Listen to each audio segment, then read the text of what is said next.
Hello everyone, AmyR here with Prairie Paper and Ink. Welcome back to another video on my YouTube channel and blog. And before we get to the actual cards, I just wanted to point this out because I know people will ask. I got my hands on this Imagine Crafts craft mat just literally the other day. It's silicone. I'll have a link to it.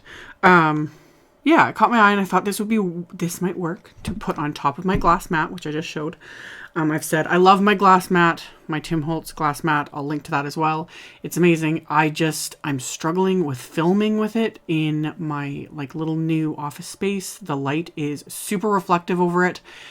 And I'm kind of frustrated because I love the mat, but it makes my camera go crazy. So I got this little silicone one and we'll just see what happens because it's literally on top of the glass, but the white part of the glass mat is still showing because they're different sizes. So anyway, I just thought I would show that and mention it because it's a different background and people like to know what I'm using. So we'll just see what happens. And it's really affordable too, this little silicone mat, and it's a decent size. So anyway, I have that on my background. I'm gonna work on it. And I am creating cards using elements from the Simon Says Stamp February card kit because it showed up. I've literally had everything sitting here, so I was, messing around and playing with it. And I really like the images in this Love Always stamp set. They're so detailed. They're kind of vintage, which isn't my style, but I really like the detail of them. And I decided to gold heat emboss them on ivory cardstock. And this is Simon's Detail Gold Embossing Powder, and it really picks up that detail. And it's just so pretty. I found that with these images, because they have all that detail, you don't even need to color them. You totally can. I've seen a lot of examples of people stamping them in black and then watercoloring them, etc. And they're just gorgeous. But I just did the gold heat embossing. And then I also did my sentiments while I had everything, out. I'm using a little stamp platform. And then after I had gold heat embossed the two floral images, I also embossed sentiments from that same stamp set onto this is dull pink cardstock. And then this is cotton candy cardstock. Same embossing pattern. I love how the gold looks on the different colors. And for me, this is, kind of breaking out of my, typical mold of doing white heat embossed sentiments on black cardstock like I do 99% of the time. So even just using a different kind of embossing powder, different color cardstock, it's like, oh, this feels nice. This is different. So after I had heat embossed the sentiments, I die cut them with the smallest of the sentiment label wafer dies. Then I'm using my little guillotine trimmer here to trim off the edges, just like I've been showing in my most recent videos. I just hold down that little tiny strip with that little plastic finger protector. It holds everything down, and then I just tap the arm of the guillotine and it trims it perfectly. So while I have that out, I also trim down those floral images. So I have two separate images because I decided to make two cards. I also trimmed down a bunch of the pattern papers that come in the kit. These are the Authentique Romantic 6x6 papers.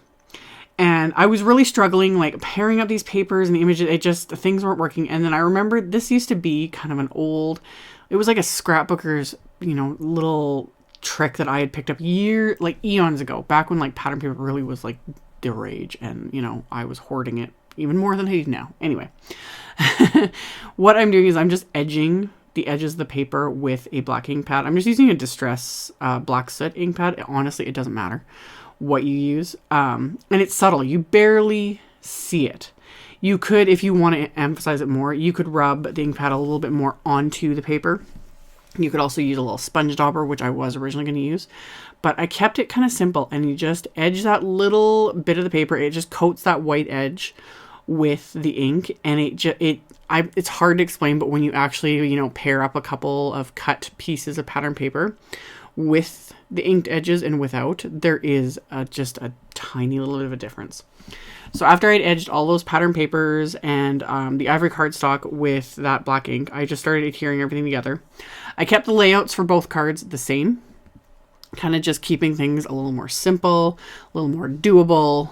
Just, again, trying not to use 20 different die sets and stamp sets, what I normally do.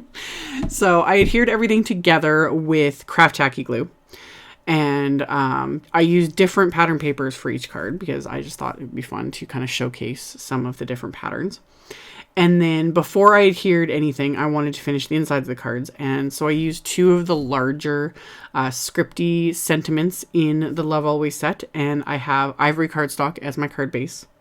It seems kind of funny, but for me, that's a little bit of a step out because I always reach for white cardstock. White cardstock is my go-to.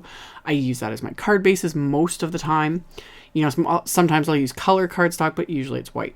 And even something like ivory, I never reach for ivory cardstock, but it came in the kit and I was looking at it. I was like, you know, it's nice. And the gold embossing on the ivory is just so pretty. And again, it's kind of more that vintage style.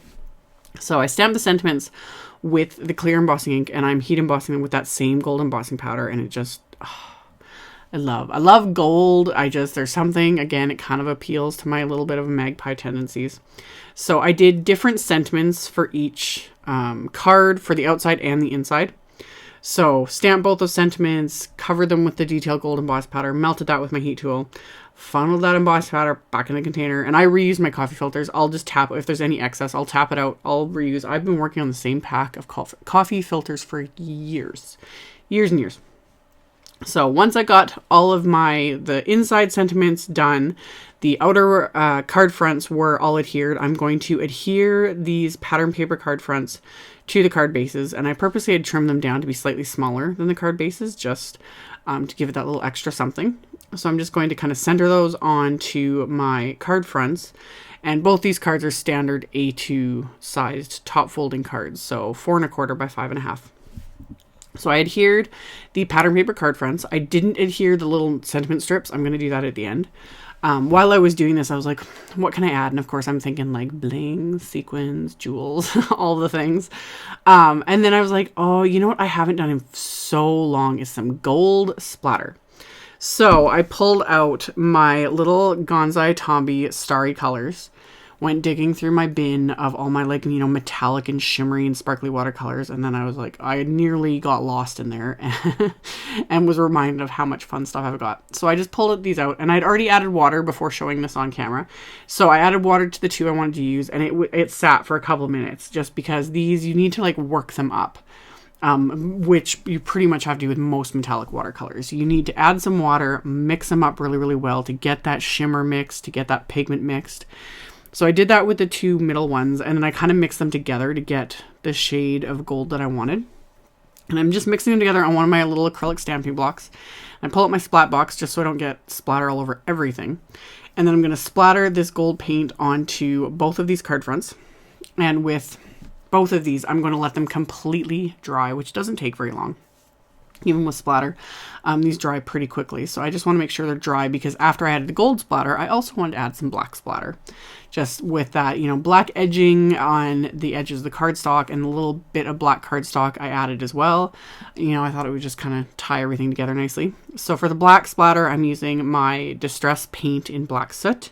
If you haven't seen my other videos using this paint, or if you've never worked with Distress paint, just FYI, this paint is permanent when it dries, so you want to make sure you clean things off very, very well when you're done with them.